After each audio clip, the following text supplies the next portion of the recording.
Assalamualaikum warahmatullahi wabarakatuh.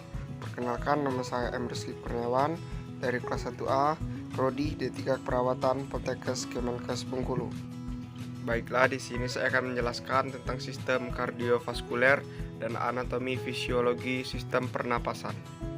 Sistem kardiovaskuler terdiri atas yang pertama jantung sebagai pompa untuk memompa darah ke seluruh tubuh. Yang kedua, pembuluh darah sebagai pipa penghubung antara jantung dengan sel. Yang ketiga, darah sebagai zat pengangkut oksigen, zat gizi, CO2, hormon, enzim, dan sisa metabolisme. Anatomi jantung. Letak jantung di rongga dada. Terdiri dari 4 ruang, 2 atrium, 2 ventrikel. Karakteristik otot jantung. Jantung merupakan organ otot yang dilapisi oleh selaput perikardium. Otot jantung mempunyai tipe tersendiri, berbeda dengan otot polos maupun otot lurik. Sifat kontraksi otot jantung. Kontraksi jantung manusia merupakan kontraksi miogenik, yaitu kontraksi yang diawali kekuatan rangsang dari otot jantung itu sendiri dan bukan dari syaraf. Mekanisme kontraksi jantung. Aktivitas kontraksi jantung untuk memompa darah ke seluruh tubuh selalu didahului oleh aktivitas listrik. Nodus sinoatrial atau nodus SA yang terletak pada celah antara vena cava superior dan atrium kanan mengawali gelombang depolarisasi secara spontan, sehingga menyebabkan timbulnya potensial aksi yang disebarkan melalui sel-sel otot atrium. Nodus atrioventrikuler atau nodus AV berkas His, serabut Purkinje, dan akhirnya ke seluruh otot ventrikel. Fungsi jantung sebagai pompa darah. Secara umum, fungsi jantung yang utama adalah memompa darah ke seluruh tubuh dan menampungnya kembali setelah dibersihkan organ paru-paru. Hal ini berarti bahwa fungsi jantung manusia adalah sebagai alat atau organ pemompa darah pada manusia.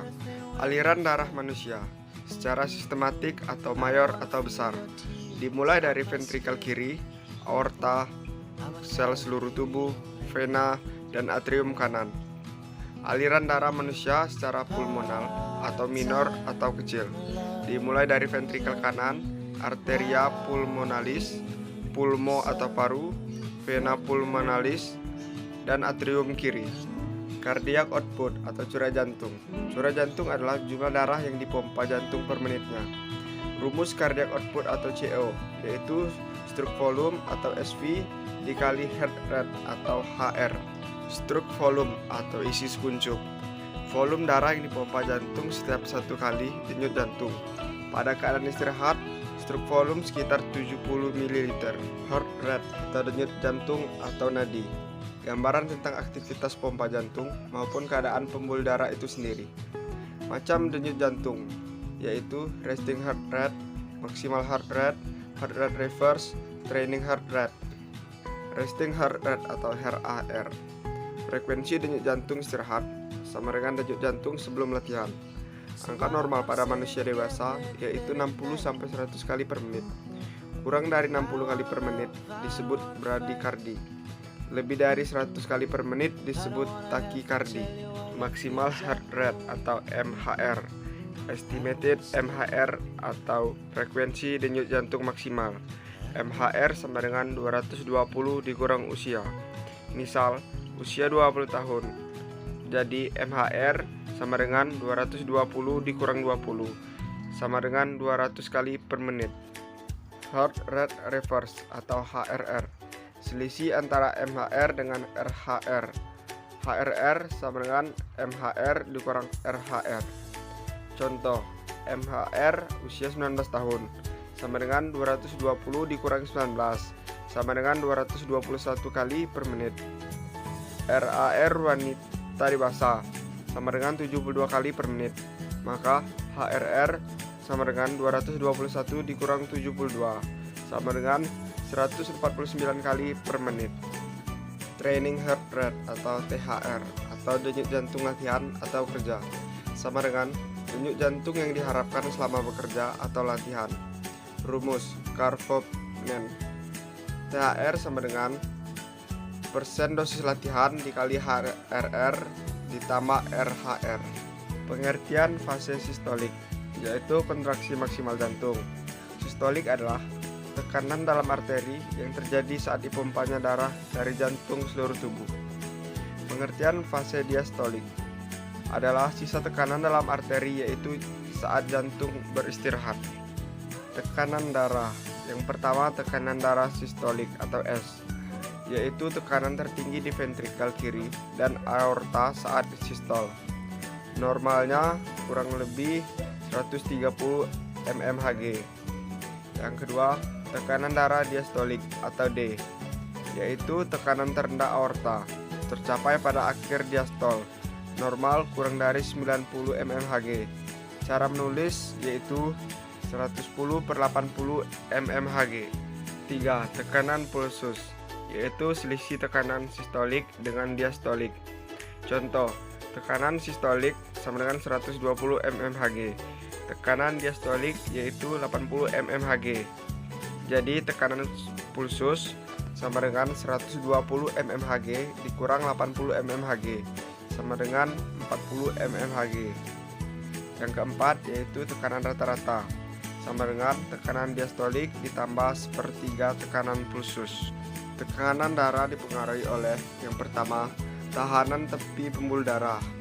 A. Lumen pembuluh darah menyempit atau vasokonstrilik, jadi tahanan meningkat atau tekanan naik. B. Lumen pembuluh darah melebar, vasodilastasi, jadi tahanan menurun atau tekanan menurun. Yang kedua, curah jantung atau cardiac output atau CO. A. Arus balik vena meningkat. B. Kontraksi otot jantung kuat. Definisi sistem respirasi, yaitu sistem yang membawa oksigen melalui jalan napas kemudian ke alveoli, yang kemudian akan mengalami difusi ke darah untuk ditransportasikan. Adapun fungsi pernapasan, yaitu pertama, mengambil oksigen yang kemudian dibawa oleh darah ke seluruh tubuh atau sel-selnya untuk mengadakan metabolisme. Yang kedua, mengeluarkan karbon dioksida yang terjadi sebagai sisa dari metabolisme, kemudian dibawa oleh darah ke paru-paru untuk dibuang. Yang ketiga, untuk melembabkan udara. Saluran pernapasan atas terdiri dari nasal cavity, paharing, laring. Saluran pernapasan bawah terdiri dari trakea, bronkus, bronkiolus. Paru-paru terdiri dari paru-paru dan alveoli. Saluran pernapasan secara fungsional. 1. Zona konduksi. Zona konduksi berperan sebagai saluran tempat lewatnya udara pernapasan, serta membersihkan, melembabkan, dan menyamakan suhu udara pernapasan dengan suhu tubuh. Proses pembentukan suara. Zona konduksi terdiri dari hidung, faring, trakea, bronkus serta bronkioli terminalis. Yang kedua, zona respiratorik terdiri dari bronkiolus, respiratoreus, dan alveoli. Pertukaran gas antara udara dan darah terjadi dalam alveoli. Sistem pernapasan memiliki sistem pertahanan tersendiri dalam melawan setiap bahan yang masuk yang dapat merusak. Rongga hidung terdiri atas vestibulum, rambut, struktur konka, dan sel silia. Fungsi rongga hidung dalam respirasi. Yang pertama, fungsi preventif, fungsi lubrikasi, dan fungsi pemanas dan pendingin udara. Selanjutnya, faring, bagian belakang dari rongga hidung dan rongga mulut. Terdiri dari nasofaring, bagian yang berbatasan dengan rongga hidung, orofaring, bagian yang berbatasan dengan rongga mulut, dengan laryngofaring, bagian yang berbatasan dengan laring, bagian di mana pemisahan antara makanan dan udara terjadi. Selanjutnya laring, yaitu fungsi utamanya sebagai alat suara dalam saluran pernapasan sebagai jalan udara. Di bawah tulang krikoid biasanya dilakukan tindakan tracheostomi yang bertujuan untuk mengurangi dead space dan mempermudah penghisapan sekresi. Fungsi laring. Yang pertama, lapisan mukosa bersilia. Laring bermanfaat untuk menghilangkan partikel asing dan untuk menghangatkan dan melembabkan udara yang dihirup. Yang kedua, pada saat makan, bagian belakang lidah yang bergabung ke puncak laring mendorong ke atas, memaksa epiglotis untuk menutupi glotis, mencegah makanan atau benda asing masuk. Yang ketiga, laring. Selanjutnya, trakea, cincin tulang rawan yang tidak lengkap, berbentuk U. Panjangnya 10-20 cm. dibentuk oleh 20 lapisan kartilago yang berbentuk huruf C dan berakhir ketika bercabang 2 karina. Bagian yang tidak berkartilago disebut trakea membranosa, berada di posterior. Pada ketinggian Pebretta thoracalis 4, trakea bercabang 2, di karina menjadi bronkus utama kanan dan kiri. Di atas tempat masuknya bronkus utama, kedua kartilago bertemu membentuk cincin sempurna. Tidak hanya C, melainkan O. Selanjutnya bronkus, yaitu percabangan dari trakea sebelum masuk ke mediatium, disebut bifurkasi, dan sudut tajam yang dibentuk oleh percabangan ini disebut karina. Karina membentuk sudut 20-30 derajat pada bronkus kiri dan 44-55 derajat pada bronkus kiri. Bronkus utama kanan mempunyai 3 percabangan, yakni superior, medialis, dan inferior. Bronkus utama kiri mempunyai 2 percabangan, yaitu bronkus lobaris superior dan inferior. Bronkus segmental merupakan percabangan dari bronkus lobaris. Bronkus bukan merupakan pipa yang kaku, merupakan berupa saluran dari otot dengan invertasi pagal yang dapat membuatnya berdilatasi dan berkontraksi sebagai respon terhadap rangsangan neurohumoral dan kimia. Selanjutnya, saluran napas yang tidak berkartilago.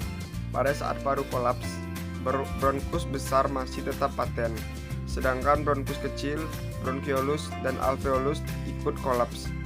Bronkiolus paling ujung atau distal disebut terminalis. 3-5 bronkiolus terminalis membentuk asinus. Secara fungsional, bronkiolus dibagi 2 bagian. Yang pertama, bronkiolus non-respiratorius, di mana tidak terdapat pertukaran gas. Yang kedua, bronkiolus respiratorius, di mana terjadi pertukaran gas bersama dengan ductus alveolaris dan saccus alveolaris. Selanjutnya paru-paru. Paru-paru kanan terdiri atas 3 lobus dan 10 segmen. Paru kiri terdiri atas 2 lobus dan 8 segmen. Selanjutnya alveolus. Terdapat lebih dari 300 juta gelembung alveoli dengan diameter 0,3 mm. Struktur gelembung ini cenderung tidak stabil. Adanya tegangan muka cairan yang melapisi alveoli menyebabkan gelembung cenderung menjadi kolaps. Namun, berkat adanya surfaktan yang menurunkan ketegangan muka cairan di dinding alveoli menyebabkan gelembung tersebut tidak mudah kolaps, tetapi gelembung dan stabil. Otot-otot pernapasan. Yang pertama terdiri atas otot skelet. Yang kedua otot inspirasi utama. Pertama musculus intercolaris interna. Yang kedua musculus intercartilaginus parasternal. Yang ketiga otot diafragma. Yang ketiga otot inspirasi tambahan atau otot bantuan napas, musculus scalenus anterius, musculus scalenius medius, musculus scalenius posterior. Saat napas biasa, ekspirasi tidak memerlukan kegiatan otot, cukup daya elastisitas paru. Diperlukan aktif breathing jika serangan asma, berbicara, menyanyi, batuk, bersin, dan mengejan. Otot ekspresi tambahan. Yang pertama musculus intercolaris interna. Yang kedua musculus intercartilaginus parasternal. Yang ketiga musculus rectus abdominis. Yang keempat musculus obliquus abdominis externus. Selanjutnya diafragma, suatu septum berupa jaringan musculotendineus yang memisahkan rongga toraks dengan rongga abdomen. Dasar dari rongga toraks. Diafragma merupakan otot yang paling utama untuk bernapas. Merupakan lembaran-lembaran otot tipis yang bersinergi atau melekat pada iga terbawah dan dipersyarafi nervus praequincus yang berasal dari segmen 3, 4, dan 5. Yang terakhir, pleura. Pleura dibentuk oleh jaringan yang berasal dari mesoderma. Dibedakan menjadi 2, yaitu pleura visceralis yang melapisi paru, pleura parietalis yang melapisi dinding hemitoraks. Di antaranya pleura terdapat rongga pleura. Pada kedalaman normal bersih cairan pleura dalam jumlah sedikit yang berfungsi untuk memisahkan kedua pleura supaya tidak lengket. Itulah video tentang sistem kardiovaskuler dan anatomi fisiologi sistem pernapasan. Apabila ada salah kata saya mohon maaf. Wassalamualaikum warahmatullahi wabarakatuh.